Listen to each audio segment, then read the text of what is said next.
After dealing with the final levels of a death game, the players are restored to the human world, except Shin, who remains stuck in the game and jumps time to 500 years later.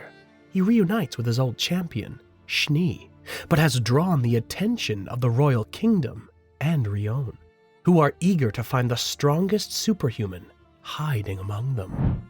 Did I tell y'all that every time Rion comes up on my screen, my whole world brightens up, and I'm a different person? I wish she had more screen time instead of Tira, honestly. Anyway, back to the story. Rion's investigation makes her suspect their culprit is a blacksmith and an ancient human with extraordinary skills that once existed. This is what their universe calls the high human. But having little or no proof about this, Rion and her knights are left to assumptions. Meanwhile, Wilhelm tells Shin to spill the tea about his identity, absurd powers, and relationship with Schnee. Apparently, Schnee is a legend in this universe. And seeing her so submissive to Shin, it's either his wiener is longer than the Eiffel Tower, or it's his insane riz work. Wilhelm soon catches up to the idea that Shin is a high human, also Schnee's master. And yeah, all this tea was spilled while Lacia was unconscious. The two groups part ways when Shin calls Wilhelm a friend. Shin also promises to be of help if any issue comes up with Lacia's coronation and the orphanage his friend is trying to protect. Soon, Shin and Schnee return to the shop. Schnee makes a proper introduction of Shin to Tierra, and in a shocking reality check, she realizes Shin is one of the high humans rumored to be extinct and is also the popular blacksmith who owns the shop. Tierra is unable to process the whole story, especially Yasuha's elemental reveal, when Schnee calls the gang in for dinner. The meal ends with fascinating stories, a drunk Tierra, and Schnee cuddling up with Shin for the night. Just when he thought things were back to normal, Yasuha levels up and transforms into a little girl. I know I said there's no Boku no Pico shit here, but guess I take it back. After breakfast, Shin inquires about Yasuha's actions as an elemental. Yasuha reveals that she got hurt while trying to avoid a natural disaster, and the magic circle in the shrine was the only place that made her least uncomfortable. Of course, she promises to thank Millie properly when they next meet, but now they have serious business to handle. Turns out Schnee wasn't Shin's only support character in the game. There were 5 of them who split up after Shin's duel with the final boss that led to his disappearance. Schnee reveals that Girard, one of Shin's support characters, is on the verge of death, as his high beast-like form wasn't meant to exceed 150 years. With that, the gang's next business points to Farnid, but before that, they split up to perform different tasks.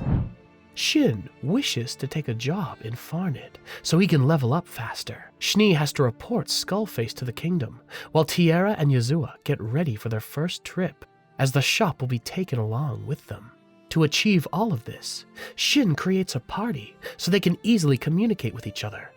And of course, nothing like staring at Tierra's new melons. Wait a minute! Nothing like staring at Tierra's outfit as a source of motivation.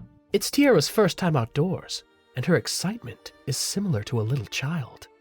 Afterward, Shin, Tierra, and little Yasuha visit the guild to find out Shin has leveled up from Bikini Bottom to Bottom Feeder. In easy terms, he goes from rank G to E without completing a single mission.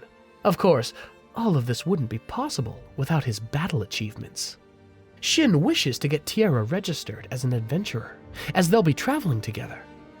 What he doesn't expect is to get interrogated by Celicia, who shows Super Saiyan levels of jealousy. The tits waifu always turn out to be the negative ones. Shin and the girls get an escort job on the way to Farnid, but decide to chill out at the market before departure time. They visit the church, where they get exciting news. Turns out Lacia will become the next priest. meaning the orphanage is in safe hands and the kids are happy. Before leaving, Shin gives gifts to the nuns and Millie. Also, Shin asks about Wilhelm's whereabouts and is told he's currently investigating the corrupt priest. Their last agenda in town is collecting Tiara's guild card, which officially makes her an adventurer. They teleport to the shop with a special rare gem birthed in the blacksmith's lab. Of course, they'll have to move with the Moon Sanctum, so Shin stores it in a neck chain before leaving. Afterward, they join the other adventurers, partaking in Nak's escort mission to Farnid. Gaian is a cool unicorn. Tsubaki is that girl if Red Riding Hood became an anime character, and Nak is the hiring merchant. Soon, news about the Moon Sanctum's disappearance reaches the king, and this raises a huge concern for the kingdom. Just because the Moon Sanctum was built off lost technology, it happens to be the only iconic structure that survived the 500-year timeline, along with impenetrable defenses to intruders and climate changes. Meanwhile, the escorts exchange detailed information about themselves on the trip, especially now that they have to fight together. Talk about a scratch my back and I'll scratch yours type scenario. Just as expected, the carriage runs into an unlucky bunch of thugs who demand Nak's priced items. More so, they wish to have the girls on the carriage to themselves, and Shin's bloodlust reverberates from their disgusting words. Yeah, the battle pretty much ends in an instant. Turns out the thugs underestimated their opponents, thinking they were a bunch of bikini-bottom E-ranks. Still, with the look of danger in his eyes, Shin takes his interrogation of the thug leader very seriously. He wishes to know how Brody knew of the escort's ranks on the mission. Just then, Tiara saves the day with a move that's greater than all of Naruto's skills combined. Tits no jutsu. In Tiara's defense, Shin seems so cold and dark, so she wanted to make him feel better. Her actions leave her in a whirlpool of humiliation, as Shin has an Asta-level clue about what just happened. Later on, Gaian reveals that the thugs attacked the wagon to extract an item related to the church. Shin suspects that the wicked priest wants to interfere with Lacey's coronation as the next priest. The adventurers finish their jobs, get scrolls as evidence from Nak, submit them to the guild, and go their separate ways. Shin and the girls go shopping for the best party wagon now that they're no longer traveling with Nak. Soon, Shin gets a telepathic call from Schnee, where she reveals she'll be joining them shortly as her business in the kingdom is done. Next, she informs him about the king's uproar regarding the Moon Sanctum.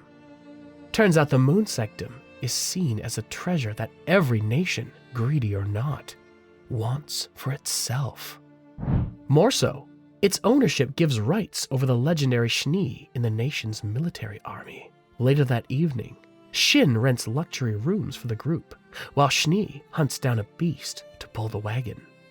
Shin returns to the garage next morning as he plans to modify the wagon 10 times better. They meet up with Schnee afterward and discover the beast she tamed is not a regular one, but a sacred beast that can alter its size. More so, Yuzua can understand its language, leading to a beautiful friendship between the adventurers and its newest addition, Shimmer, the sacred beast. As the journey begins with the best carriage in the world, Shimmer reveals that he recognizes Tiara's scent as the little girl who saved him years ago when he was a pup. Schnee adores their little reunion story and wishes to transfer ownership of Shimmer to Tiara. Of course, Tiara's skills are not up to par, and she wiggles a bit from binding with the level 671 Sacred Beast.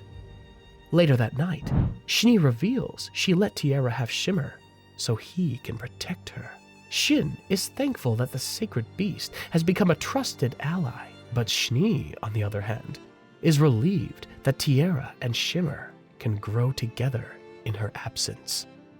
The two masters in their element, appreciate themselves for having each other's back, despite the years apart, and the moment ends beautifully. Journey to Farnid continues the next day, till the adventurer's carriage runs into Gerard's old representatives, Wolfgang and Cure. But it turns out the old representatives are actually Gerard's grandchildren, so one can only imagine what Gerard looks like. In a shocking twist, Gerard turns out to be a stunner instead of a mushy beast with a Santa Claus beard. One glance at him, and he has that sugar daddy potential, with lots of sugar to spare. Shin and Gerard exchange pleasantries in the most manly way possible. Reminds me of the time I missed 3 school days, and my buddies thought Gojo's hollow purple technique erased me. After introductions, Shin and Gerard push the formalities aside and star as characters from Gossip Girls 2. They catch up on old times, how Gerard created a powerful beast nation from scratch, and the moments they nearly kissed 6 feet on the battlefield. Shin also discloses the events that happened at the end of the game, and how his reincarnation became the realest shit ever. Shit gets more real when Gerard wishes to tell Shin something important, and reveals he'll be dying soon. It appears his timeline stood still for the longest years, until Master Shin returned and his metabolic balls shifted again. Gerard makes a last wish to duel the strongest superhuman and die at battle as a warrior, which Shin accepts. Later on, Gerard discloses this info to his subordinates and children, who respect his wish, except Juro, the only female among them. Above all, Gerard wishes to teach them a valuable lesson about death and life. Gerard informs them about the date and venue, so everyone, including Shin, can prepare. Although, there's not much a superhuman can do to prepare for a duel other than this. As the weeks go by, Shin brings back the Moon Sanctum to restore Gerard's gear from a crusty old mess. Gerard asks Shin that one very important question the night before the duel. He wishes to know if he'll leave Schnee behind if he eventually finds a way back to his world. Shin answers honestly, saying if this world suddenly creates a bus going to Tokyo, he'd dump everything and take it immediately. Of course, his response makes Gerard feel like he should have never said anything in the first place. The next day, the adventurers and Gerard's subordinates are to spectate from a far distance while Shin and Gerard are about to have the duel of their lives. The fight starts with Shin arranging the dishes while Gerard dresses the table. When the cups are set, Gerard pours hot liquid into the cups by transforming into his full beast form. The real fight only begins when Shin and Gerard get tired of playing tea party. Every attack from Gerard is as intentional as Asta's crush on Sister Lily. Both Gerard's gear and Shin's blade crack from the impact, yet Gerard gets the last strike in the fight, but is unable to. He falls to the ground, weakened, but with a fulfilled smile on his face as the battle has come to an end. On Gerard's request, Shin shows him what his powers are like when they're peaked. Turns out that before the duel, Shin promised Gerard he would not use the heightened skills he acquired from killing the final boss. The beasts pay their respects to the first Beast King, Gerard, and Shin cries his pain out on Schnee's chest. That's a wrap, weebs. Hope you enjoyed this recap as much as I did. Don't forget to hit the thumbs up button and subscribe for more content like this. See you. Bye bye. See you in part 3.